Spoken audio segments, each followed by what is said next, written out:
Hey everyone, Geoff Woods here. We're going to get started in 1 minute doing a quick audio video check. You should be able to hear me, and you should be able to see myself and a guy who's better looking than me. So if you can see the better looking man named Garrett, please put yes. Becky Wheeler says yes. If you love his hair, put yes with long exclamation points. Yeah, whip it back and forth, man. Whip it back and forth. Becky says your hair is better than hers. Oh, too much fun. All right, folks, it is the top of the hour. Let me go ahead and hit that record button for everybody who's here. I'm going to share my screen as well. Beautiful. Show the main screen. If you can see the slides, please go ahead and put yes in the questions box. Yepers. Okay, excellent. All right, let me go ahead and hit the record button, and we will. Oh, we're recording. There we go. Hey, everyone. Welcome to our monthly One Thing webinar series. This focus of this week is going to be keeping more of what you make without cutting back and achieving financial freedom. Every month, we bring on best-selling authors. We expose them to you live and give you the opportunity at the end to do some Q&A with them. And we're really excited about our authors today, Nick Halik and Garrett Gunderson. I was first introduced to the 5-day weekend because our publisher of The One Thing, Ray Bard, is also the publisher of this book. And to give you a little background on Ray, Ray only does one book a year. In the publishing world, the model is publishing books, see what sticks, and that you make your money off those. Ray puts all his eggs in one basket, and I think out of all the business books in the world, there's maybe 10 that have crested 1 million copies sold, and Ray has at least 3 of them. So the fact that Ray's name is going to be on the spine of this book says a lot about what's coming, and I know you're absolutely going to love meeting both Nick and Garrett here today. Before we dive into the book, I wanted to give you an overview of how this relates to The One Thing. You know, on page 114, we have what's called the 7 circles, the 7 most important areas of your life: your spirituality, your physical health, your personal life, your relationships, your job, your business, your finances. Today, we're going to talk about how you have an extraordinary financial life so that it can fund you doing everything you could possibly want. And quick clarification, you know, the 5-day weekend is not necessarily just about working 2 days and then, you know, watching Game of Thrones for 5 days. It's about establishing the financial structure so that you can work 2 days and you can choose what you want to do with the remaining 5 days. And the gentleman you're going to meet today actually live their life that way, and they have set their finances up there that the way, and they're going to walk you through it step by step. And it doesn't come by doing everything. In fact, we know this is called the challenge of life. We can't possibly know it all because life's too complex. We can't have it all because life offers too much. And we can't do it all because your time is too limited. That means we have to make choices. Choices specifically for this training on how you invest your finances, what you do to generate more income, what you do to protect more of that income. It's about choice. It's about thinking big and going small, and ultimately trusting the domino effect. I think a lot of people who have, out of curiosity, the people who are here live, how many of you are in living your one thing? So put the number 1 in the questions box. If you are, then you know that it's not just about doing the right activities and all of a sudden success showing up. In fact, Gary Keller says sometimes you're succeeding so slowly, it feels like you're failing. You're doing the right thing, just knocking that domino down day after day after day. And like you see on this curve, you don't see results right off the bat. But over time, when you are consistent doing the right activities, it leads to extraordinary growth in any area of your life. And that brings us to the purpose of today's conversation. How do you keep more of what you make without cutting back and achieving financial freedom? Now, I'm going to read, I've got my copy of the 5-day weekend here. I'm going to give you a little bio on these 2 gentlemen. Nick Halik is an entrepreneur, adventurer, angel investor, and speaker, traveling to over 149 countries. He's dived to the wreck of the Titanic, climbed some of the world's highest peaks, recently visited North Korea. That must have been fun. And He is a certified Russian cosmonaut. Nick lives in Hollywood Hills and has residences on 4 continents. And then we have Garrett Gunderson, the man with the hair that you just cannot bear. He is the author of the New York Times bestseller, Killing Sacred Cows, Overcoming the Financial Myths That Are Destroying Your Prosperity. He's the founder of an Inc. 500 financial firm. He's a paid Forbes contributor and a frequent keynote speaker. And what I think is really cool is both of these guys actually live the book, which is awesome. So Nick and Garrett, welcome to the One Thing webinar series. Hey, thank you. What an awesome welcome, Melons. And Garrett, your hair looks awesome. Thanks, man. I really appreciate it. I feel good. I'm feeling really good so far. I like the compliments. It's going to be a lot of fun. So Nick, at the heart of the One Thing is in extraordinary results is the idea of goals. And I know that when you were just 8 years old, you set 10 big, audacious goals. Talk to us a little bit about those. Yeah, well, definitely big and bold. And unfortunately, that young little kid that still resides in me was resilient and incredibly stubborn. But for the first 10 years of my life, I was medically confined to my bedroom, chronic allergies, debilitating asthma. At age 8, with nothing to lose, I pretty much drafted the screenplay of my life. And since age 8, I've been the actor, the producer, and the director of my screenplay. I write down crazy things like, becoming a multimillionaire, running with the bulls, becoming an astronaut, living on a space station.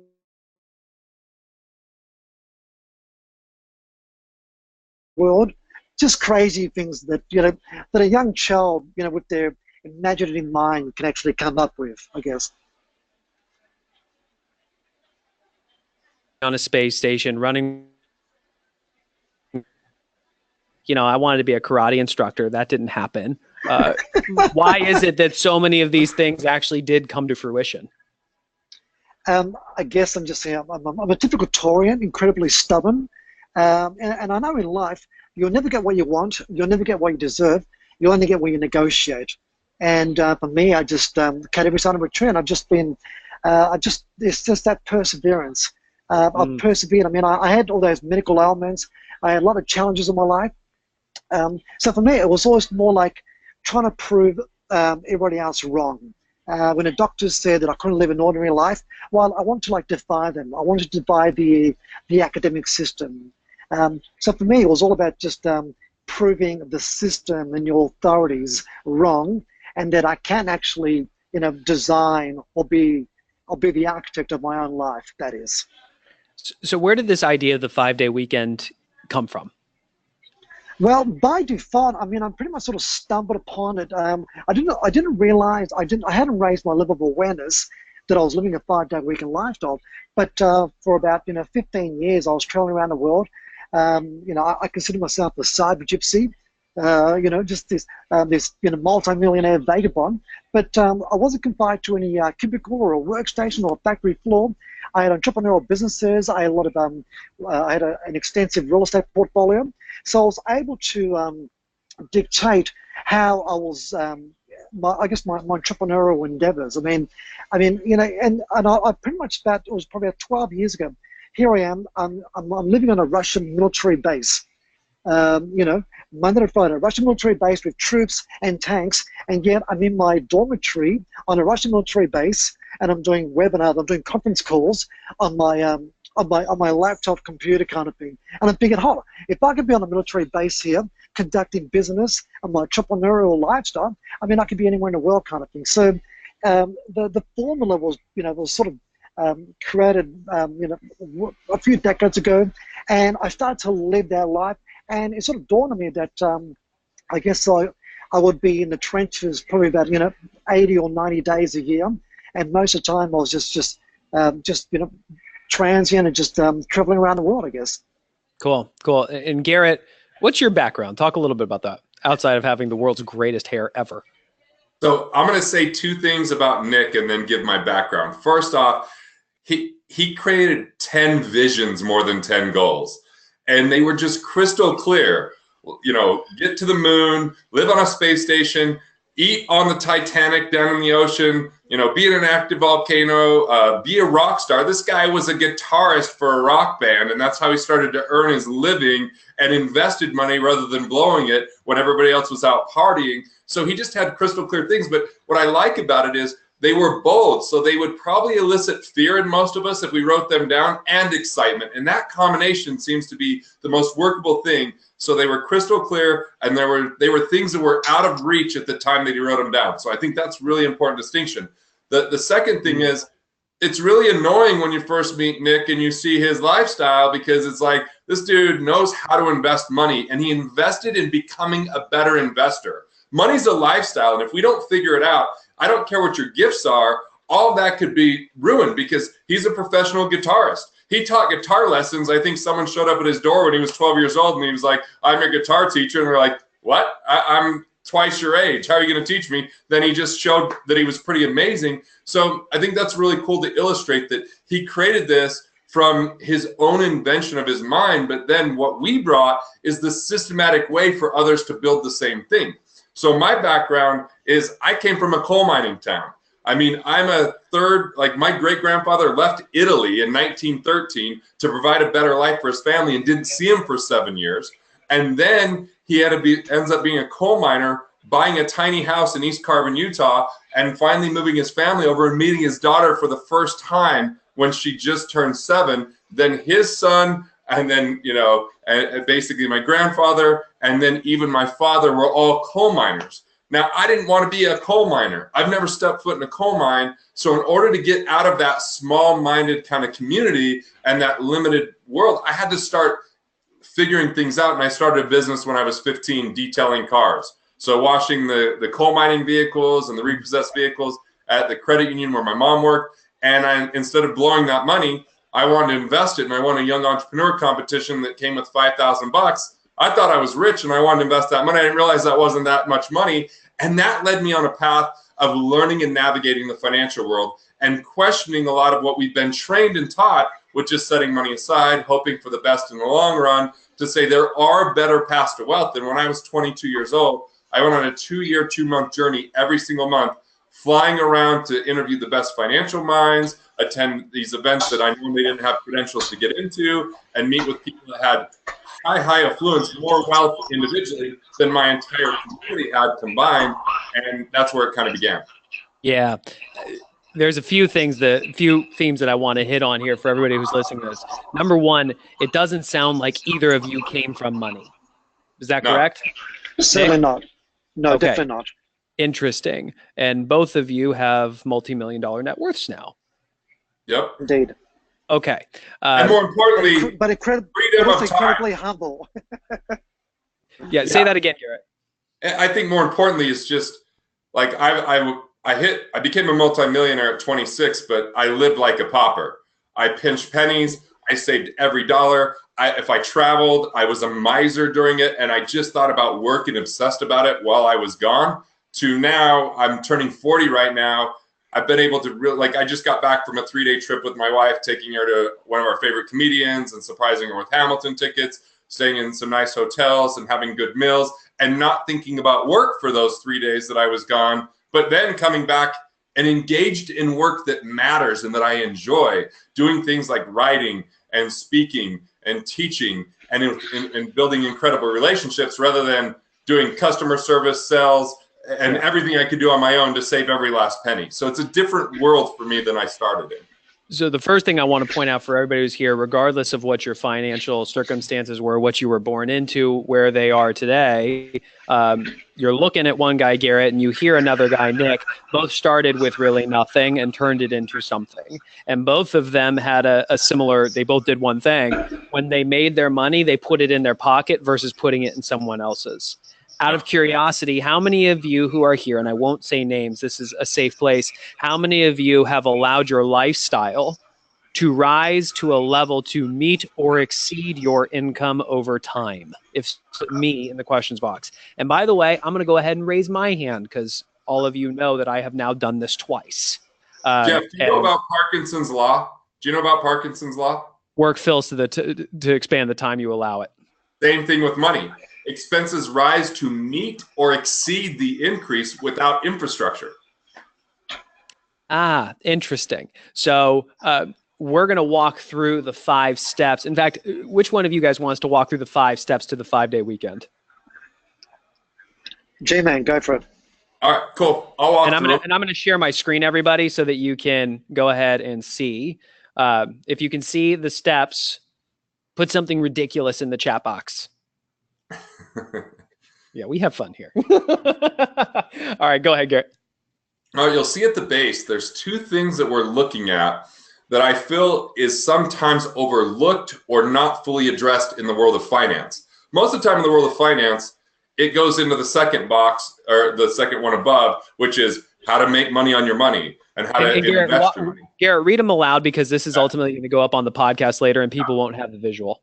Yeah, I just want you to guess what I'm talking. No, I'm going to force you to buy the book. No, just kidding. I'll name it here. So keep more money. I feel like that is a unique thing that we're talking about in 5-Day Weekend is how to keep more of what you make in 4 main areas. Now, and I'll call them the 4 I's. This is kind of U.S. based to keep it 4 I's, but it applies anywhere in the world. The first is the IRS. 93% of people tip the government and overpay them. The second I is interest.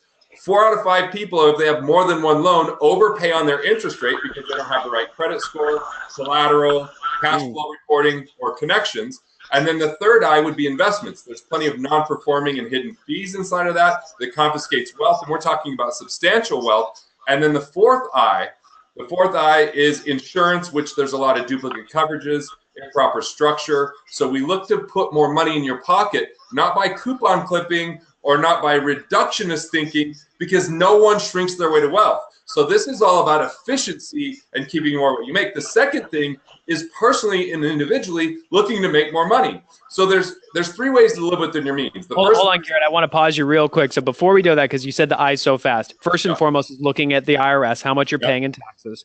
The second is the interest that you're paying on loans. The third was having insurance that overlaps. And what was the fourth one? Your investments, ensuring that they give you the right return? Yep. Where's the non-performing fees, hidden commissions, and costs that slyly confiscate hundreds of thousands of dollars? Yeah, see, that's super interesting because when I saw keep more of what you make, I immediately started thinking, how can I spend less at restaurants? How can I cancel subscriptions? Like, how can I scale back the lifestyle? Yeah, and look, there's 4 types of expenses that are important to understand in keeping more of what you make. The first type of expense is a destructive expense. Destructive expenses we want to eliminate. Borrowing to consume, going on a trip that you can't afford and you put it on a credit card. That's a destructive expense. I think heroin's probably always a destructive expense, so probably eliminate that would be a good thing. But we want to get rid of destructive expenses that tend towards debt. But the second type of expense is a lifestyle expense. See, Nick has a lot of lifestyle expenses now, but he only pays for those out of investment returns, and all of his active income just builds more investments and builds more cash flow. So it's brilliant. It's what he thought of at an early age that totally makes you hate him, but then love him at the same time, right? You're like, so hold on, that was really important. I want to turn it to the audience. Audience, how many of you are spending your active income, meaning the things you are trading hours for dollars, to afford a lifestyle? If so, put me in the chat box versus the alternative where you're using your active income to fund your investments and the returns from the investments funds your lifestyle. Then put like the number, put I'm awesome in the chat box.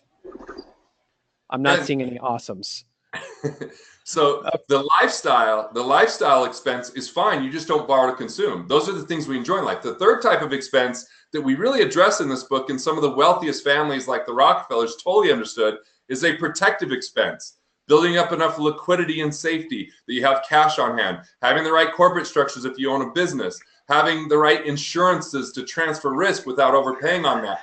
And then the fourth type of expense is the game changer, the productive expense. You put $1 in, more than $1 comes out. Mentors, books, marketing dollars, processes and systems, investments, productive expenses, that's the name of the game. That's interesting. So that's all around keeping more money, right? Yep. So Yep. phase one, if you guys are starting at ground zero, you are working you got the 0-day weekend. Step one, keep more of what you make. Yep.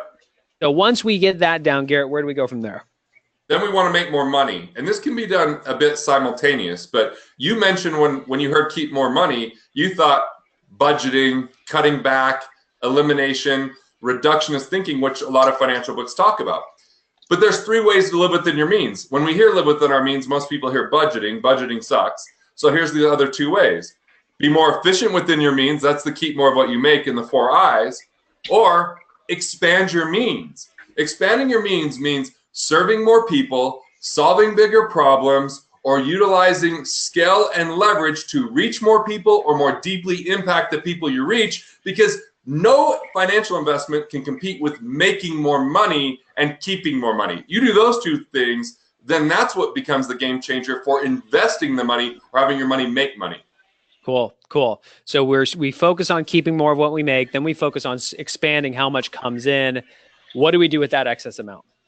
Okay, so when you have that excess amount, you want to make sure, and this is something everyone, if you do this right now, will transform your financial life. It's simple, but it's powerful.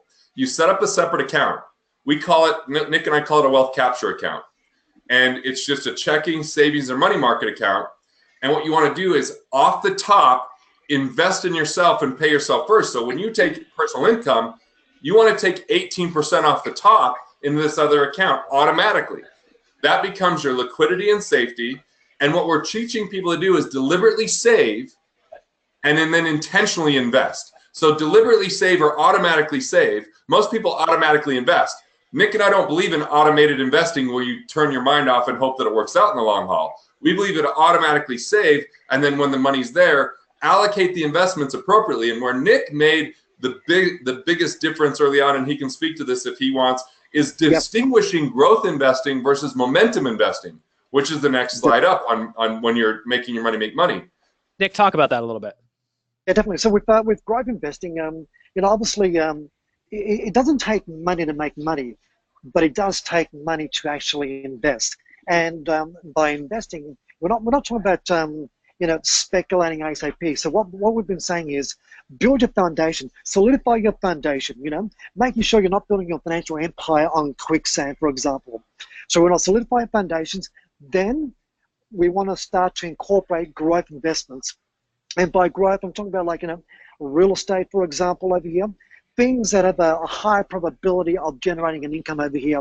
And it's all about using your active income to invest to generate more passive income. And as you start to increase your ratios and generate more passive income, then your passive income should then more than cover all your expenses and your liabilities. And we're not suggesting you stop working or in your vocation or in a job, for example. The idea is build your passive incomes on a 2-to-1 ratio, then to a 3-to-1 and a 4-to-1 or a 5-to-1 passive income ratio.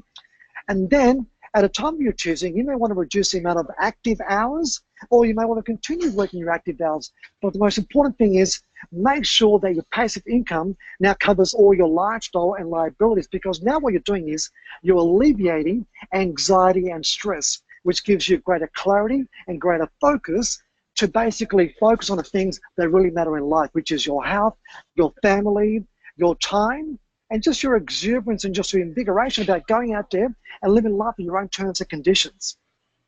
Yeah, Nick, let me pause because you can't see this. I'm holding up the image on page 20 where you show, oh, you can see it. So absolutely.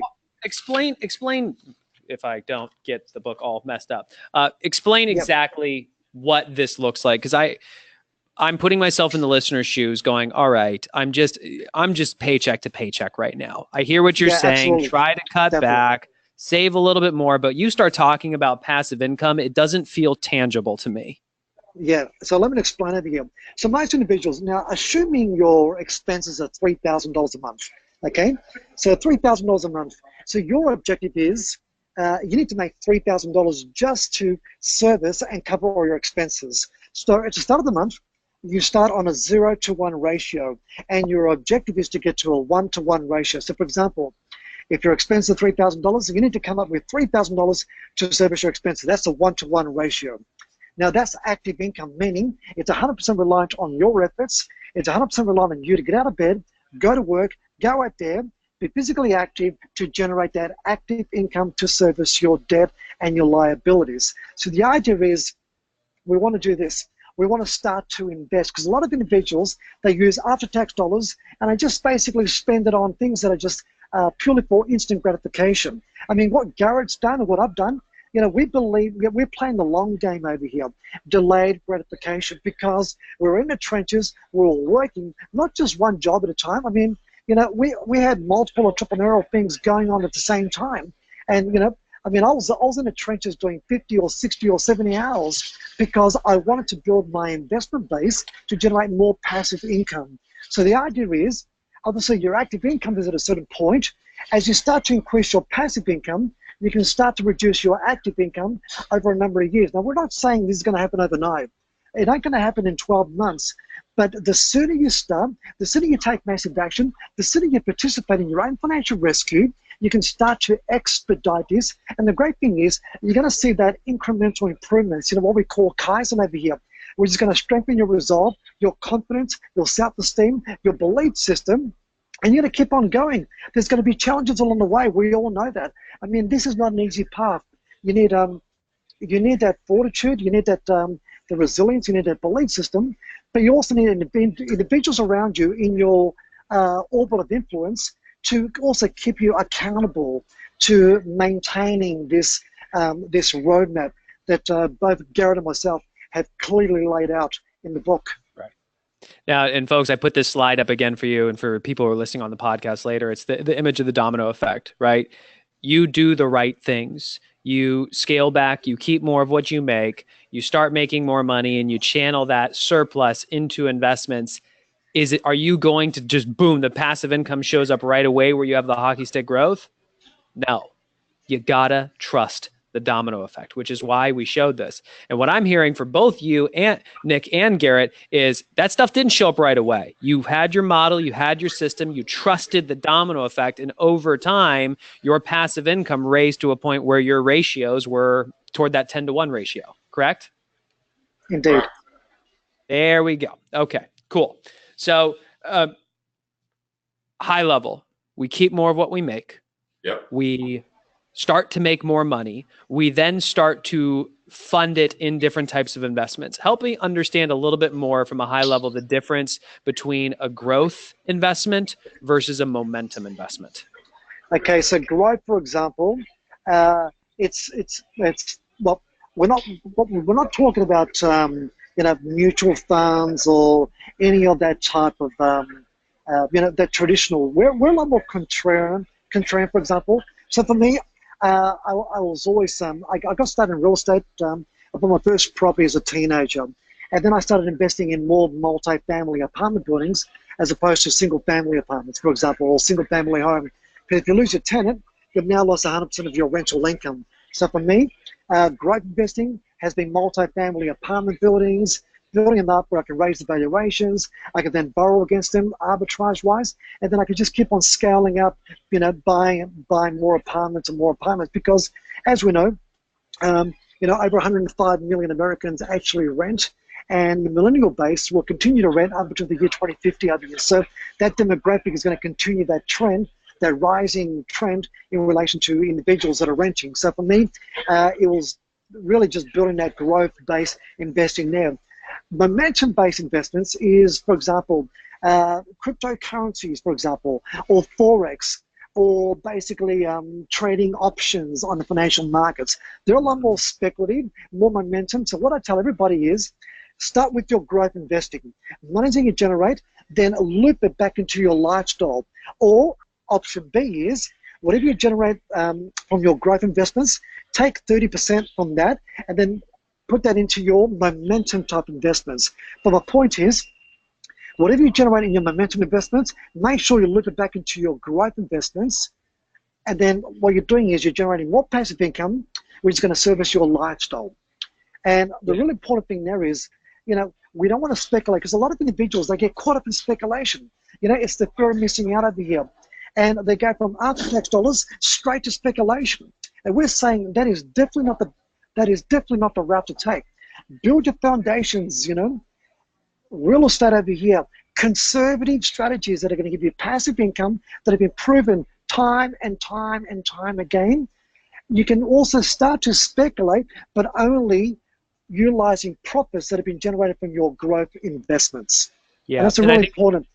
I think one of the distinctions that hit me from the book is that growth investing is the stuff that is less risky, right? Investing Absolutely in over real here. estate, it has a proven track record. It's a Yep. physical asset. It's not going to zero. You invest your active income and any of your entrepreneurial income into the growth investing so that that can throw off enough return income that you could take that surplus from your initial investment to fund the things that are more speculative, like a cryptocurrency or other things that have Exactly, kind of thing. extremely high upside, yet Yeah. not right. And You're with not growth losing the whole investing, we're looking at mathematical probability. You know, what's going to allow you to stack the odds in your favor. And look, the speculative or the momentum, I mean, look, if you land a phenomenal unicorn investment, fantastic. But my point is, very seldom will you always get it right. So my point is there, make sure you've got your growth investing in place. That's your last line of economic defense. And never do anything to dilute that. Yeah, that makes sense. Garrett, from all the people that, you've worked with a lot of people when it comes to the financial guidance, what are the limiting beliefs that people tell themselves that stops them from beginning to play this game? I don't have enough time. I don't have enough knowledge. It's too confusing. I'll just make more money and get around to this later. I'm just going to put my money in a mutual fund, and 30 years from today, it's going to be okay. I'm just going to grind out doing things I hate doing in the name of a better future. Like, hard work with bad philosophy equals bankruptcy.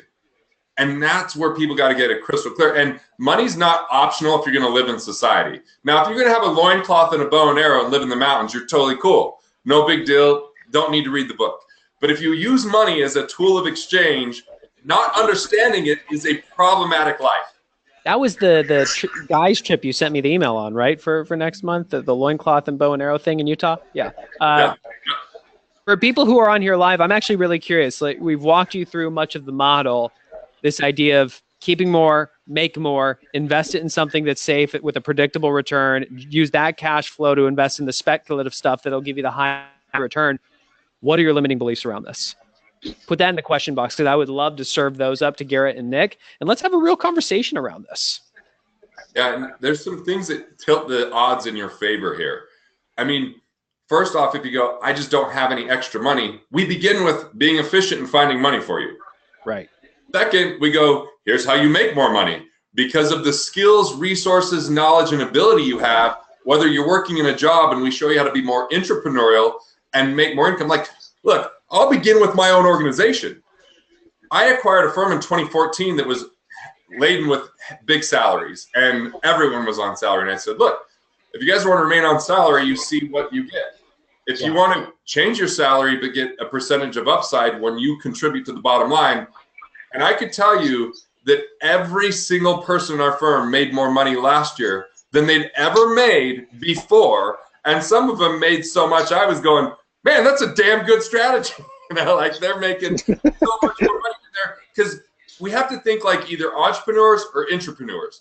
Entrepreneurs is you go start something. Entrepreneur is you don't like to start it. You like to improve it, and you like to work within an organization, but you get compensated with upside. Most people, Geoff, they don't want to have all the downside risk of being an entrepreneur, but they want all the upside potential.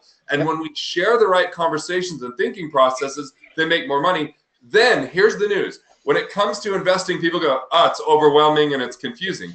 The good news is 85% of what you think you need to know about doesn't apply to you. You never need to worry about it. See, one of the biggest myths out there, and if we were to teach one thing to be on the One Thing podcast, is focus, don't diversify. See, most people are taught diversification out of ignorance. I don't know what's going to work. I'll just spread it amongst a bunch of things, and it actually creates some risk for you because you don't understand the outcome, the value creation chain, what makes it work or not work. And Andrew Carnegie said, invest all your eggs in one basket and watch it like a hawk. So what if you were to focus instead of diversify? Now you just have to figure out your investor DNA. What do you have superior knowledge in, you're driven to learn more about, that you pay attention to, and you focus there? Build your cash flow from that first, and then expand into the other things that are the momentum investments and the seductive, sexy things like crypto or whatever it might be. And you're going to have so much more success and stability. So this is an interesting experience. Gary Keller was teaching a class on wealth building here, and he stood in the front, and many of you said that I just don't have the money to go invest in real estate yet. And he said, you really think money's the problem? I'm going to prove to you that money's not the problem. Let's assume that, you're getting a little echo. I'm wondering if is it still happening? No. So he said, let's assume you found a real estate deal and it was a great deal, and you're telling me you don't have the money, and I just gave you $1 million. Or I come up to you and I just give you $1 million. What are you going to do with it? And people kind of all paused in shock. He said, it's not the money that's not the problem. I can cut you the check right now.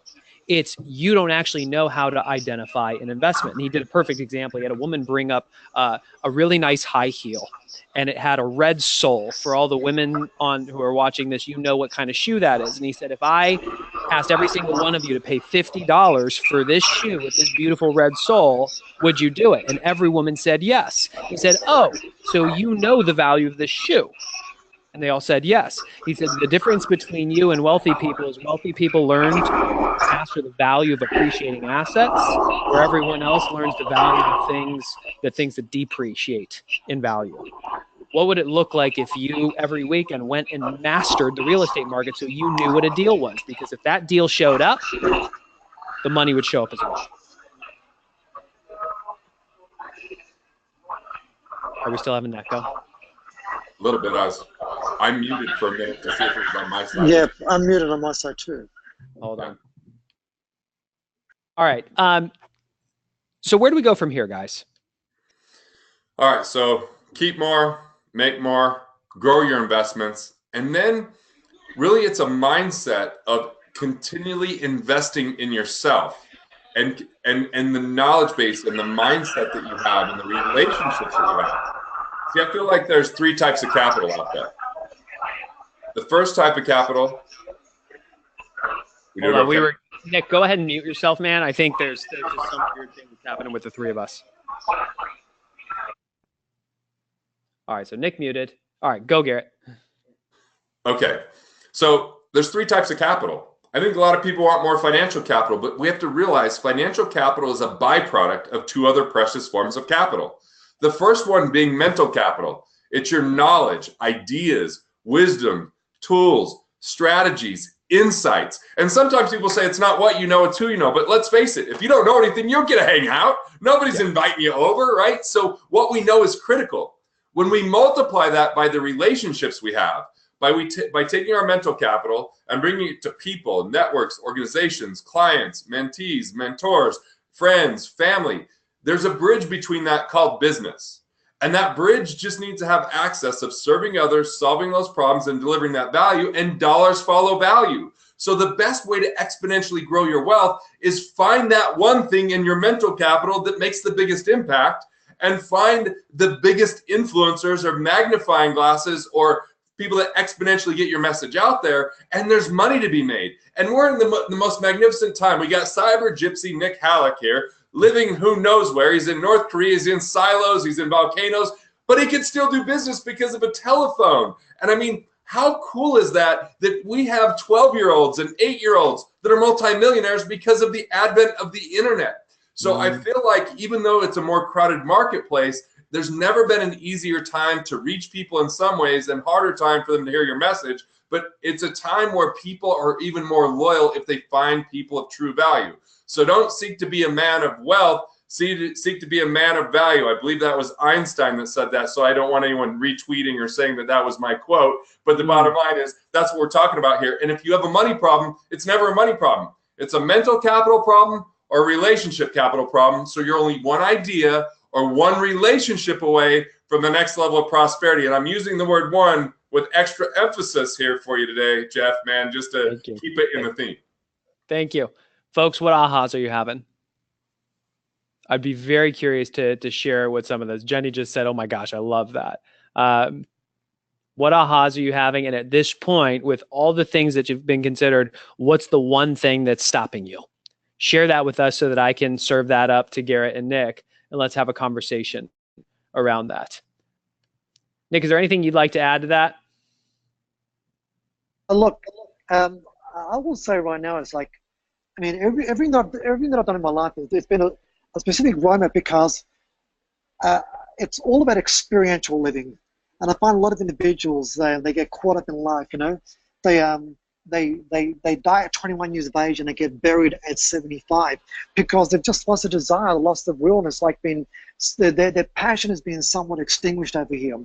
But you know, by subscribing to a methodology, and this is something that's been, you know, both Garrett and myself have sort of discovered this by default. I mean, we never really had mentors. We never really had anybody to, you know, hold our hand for the whole process. And personally, look, you know, in my quest to get where I am right now, I have literally lost millions of dollars just making some crazy ass mistakes, you know, trusting the wrong individuals or the wrong type of investment strategies that were, you know, but ultimately, I had to get in the trenches. I had to have some emotional and monetary skin in the game in order for me to come up with these formative lessons. And now I can go there and amplify my economic signal and provide a step-by-step approach coupled with what Garrett's Foundation, and there's a lot of similarities in our stories, and the foundational knowledge and the strategies that are basically with the odds are stacked in your favor. And it also just comes down to financial logic and financial sense. And these are the type of strategies that you know, parents should be teaching their young teenagers before they embark in the outside world. I'm putting myself in the shoes. Let's say I'm a person, I've got less than $5,000 to invest. What would you do with it? By the way, Quinn put a note in here that I think is great. He says he uses specifically designed insurance policies as his own bank and has guarantees and charges himself interest if he uses it, and he uses it to increase his assets and cash flow, making his dollars work multiple ways. We call that the Rockefeller Formula, and Quinn, I think you'll love what we talk about in the book because it's one of the easiest ways to store your money, and then you get tax advantages, liability protection, bankruptcy protection, a multitude of benefits. But when the right opportunities come our way, because everyone's in store for at least 20 amazing investment opportunities in their life, the problem is most people are illiquid for 19 of them. And so if you build this storage facility and tank that you know that doesn't have to participate in the downside of the stock market, is available within 48 to 72 hours, yet it has those tax advantages and isn't locked up like a retirement plan. I like that as an early step, and we talk about that in the book because that's part of the automated infrastructure that you can immediately capture that wealth and then utilize it when the appropriate times come. And Ted Turner made most of his money, by the way, sitting in cash and then pouncing when the opportunities were right, not always investing early, often, and always like most financial books talk about. Garrett, what would you suggest if somebody has $5,000 or less to start? I started that process I'm talking to you about with $100 a month.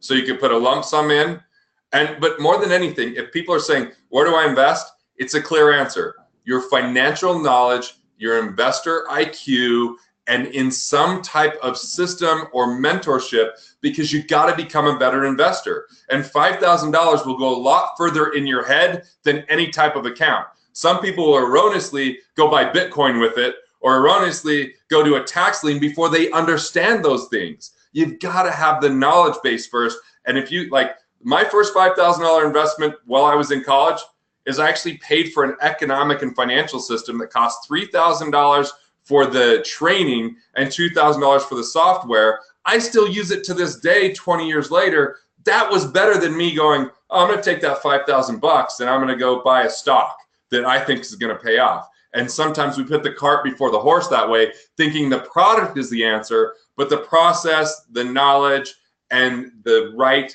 investment aligned with our investor DNA, what makes sense for us, I think makes more sense. Evan asked a really great question. Or go ahead, Nick. Seek the counsel of economic mentorship, individuals that basically have the lifestyle that you desire. And, whether it's just like asking them really valid questions or even working for them complimentary for free for the next 1 or 2 years of your life, going out there, learning from their mistakes. And look, and if you don't have the finances to work on your dreams, work on somebody else's dreams and learn from their lessons. Simple as that. Yeah, I love that. I love that. What do you do? Evan asked a great question that I know is a repeating theme for people. They start going down the journey. They mentally commit to making the change themselves, and then they realize they're married and they have a spouse that is not on board. How do you get a spouse on board with this type of a model of keeping more of what you make? Let's go do additional things to make more money. Then let's invest that and let that generate investments and keep the lifestyle down until it can be justified to raise it. All right, I've got a great answer for this, okay? Because I'm married and we're going on our 16th year. And she was so tired of hearing about terms like velocity of money and this that I think she was almost not willing to go down the aisle at first. And we had very different habits initially. My habit was, when we first got married, I believed in the Ebenezer Scrooge method of money management, of just saving every penny. I read The Millionaire Next Door, and I thought, hey, we're just never going to spend money, and we can be broke millionaires one day. And she thought maybe buying a little bit and having fun would be nice. So we were on very different kind of paths. And what we did to come together is I looked at my business, and in my business, I have weekly meetings with important people, but I didn't ever have a weekly meeting with my wife. So what we did is we sat down every week, and we had, now we even have someone watching the kids if need be, no interruptions or phone calls. I treat it like the most important meeting of the week. And we have an agenda. And that agenda says, what's our vision for our family? What are the things that we want to accomplish financially? What are the things that we can reward ourselves with? And here's one of the things that really worked for us is for 3% of all income, we put in an account called the Living Wealthy account. And that Living Wealthy account has guilt-free spending. So if we want to get lay-down seats to fly to Europe, if we want to buy nicer clothes, if we want to take a nice little trip or get a nice hotel, we spend that money.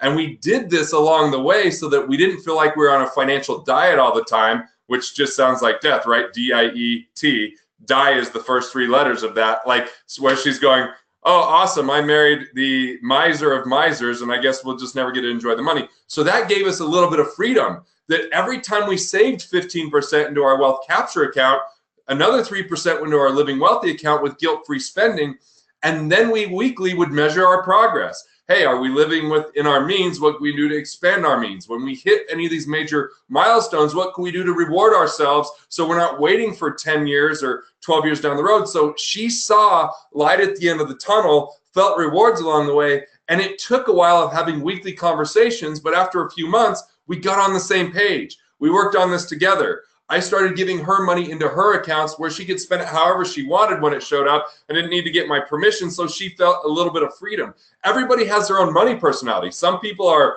savers, so they have the first dollar they ever earned. Others are spenders. They can't have money in the account for longer than a day, as my dad said, burning a hole in their pocket. Some people are amassers. They just want to continue to grow and reinvest. Other people are givers, where they just give everything away.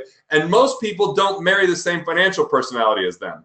So what we do, and this was the big thing for my wife, as I said, babe, if we can create economic independence where we have enough recurring revenue from our entrepreneurial pursuits and investments to cover our basic expenses, we can live like no one else can live. We just have to be strategic and intentional. We don't have to give up everything along the way because of that Living Wealthy account.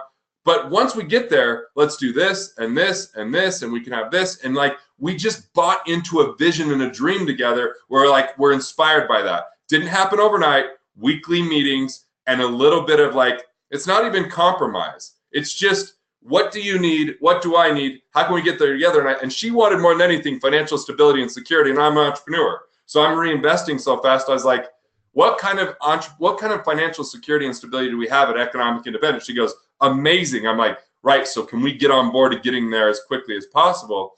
And once we're there, I can actually have more permission for more momentum investments, buying a new company or launching a book, for the first time or whatever that might be, that you don't know exactly how it's going to pay off or when it's going to pay off, but it's compelling and it's calling us. So her and I have a pretty amazing relationship at this point where money's never really an issue for us, but she has a lot of friends where money's a big issue for them because they're not on the same page as their spouse.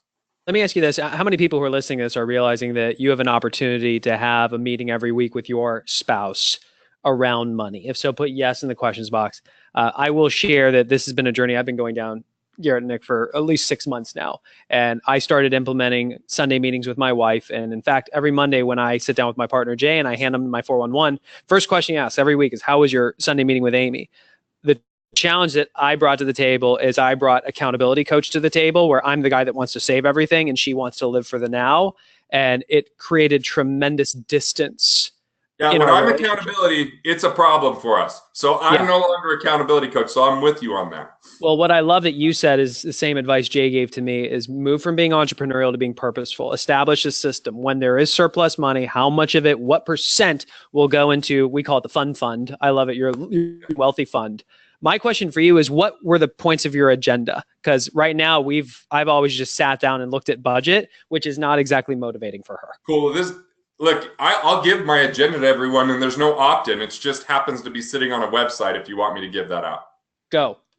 freedomfasttrack.com/marriage.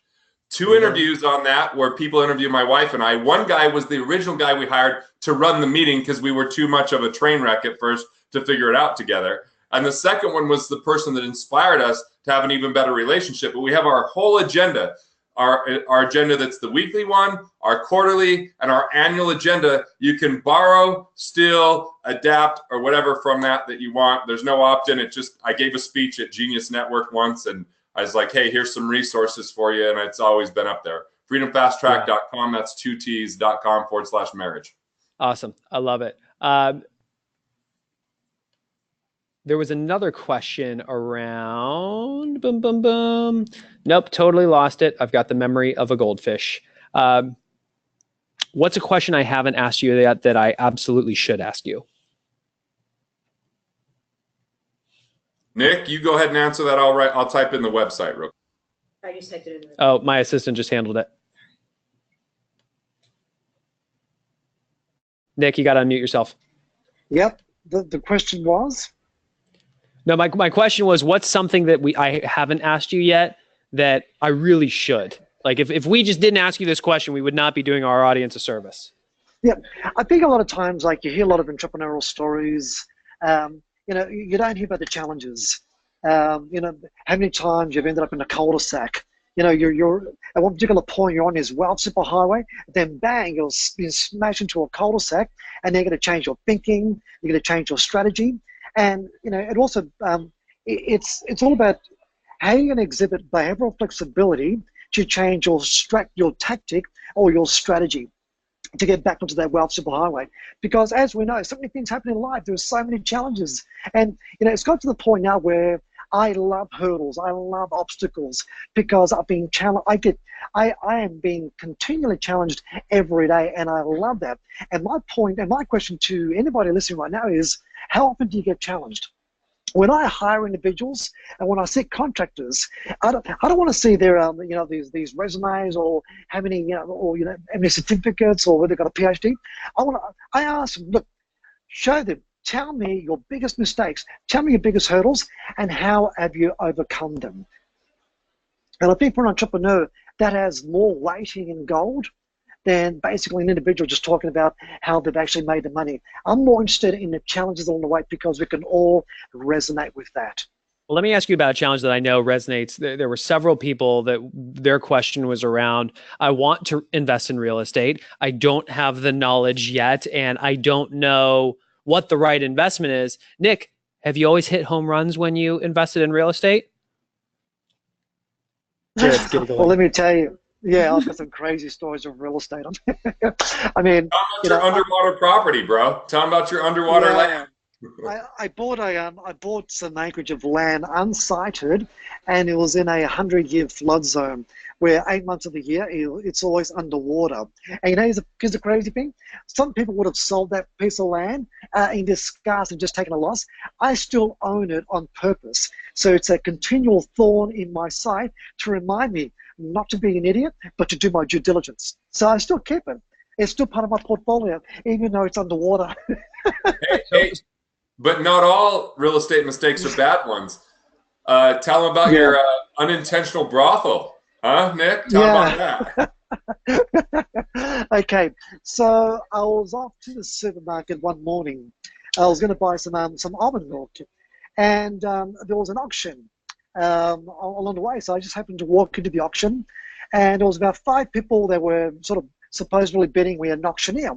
And then the auctioneer was starting the process. I mean, I didn't actually walk inside the house or not.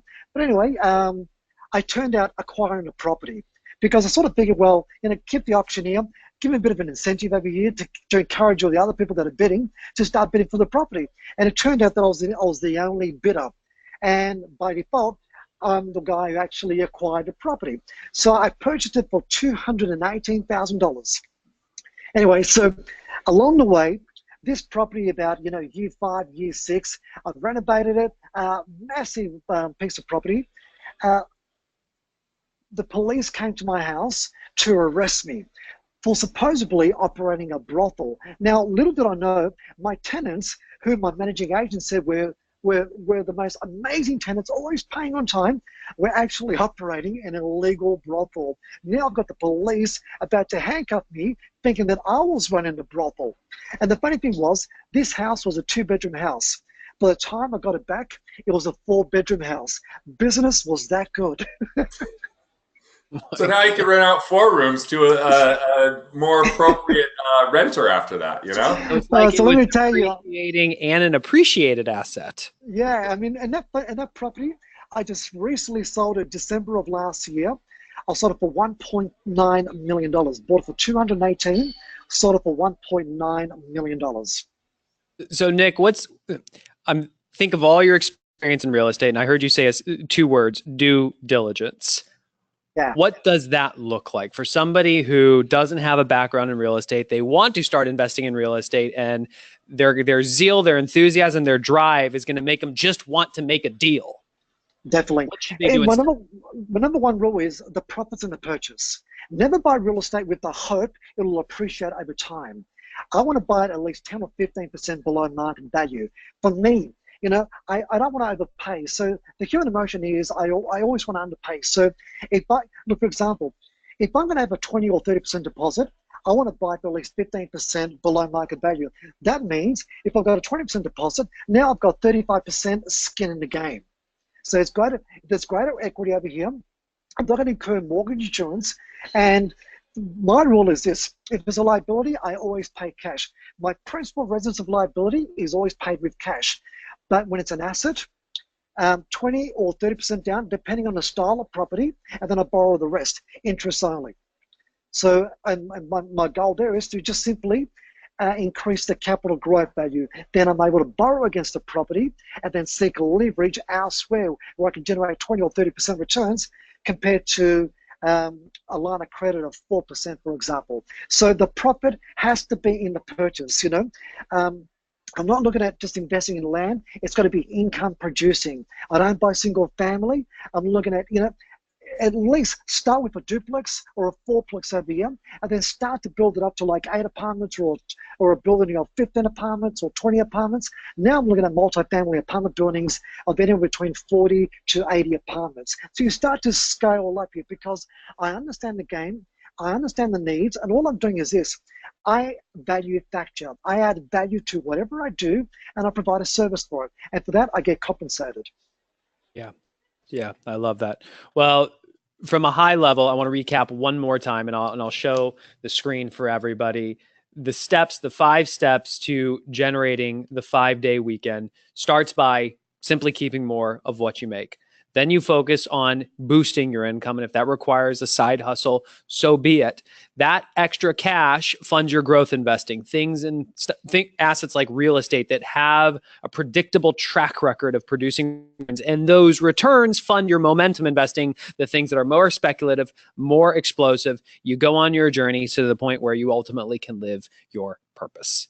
Gentlemen, where can people learn more about your brand new awesome book, 5-Day Weekend? Definitely. They can do 2 things. They can also visit the website, which is 5dayaweekend.com. That's 5, numerical 5, dayaweekend.com. Garrett? So yeah, that's the best place for 5-Day Weekend.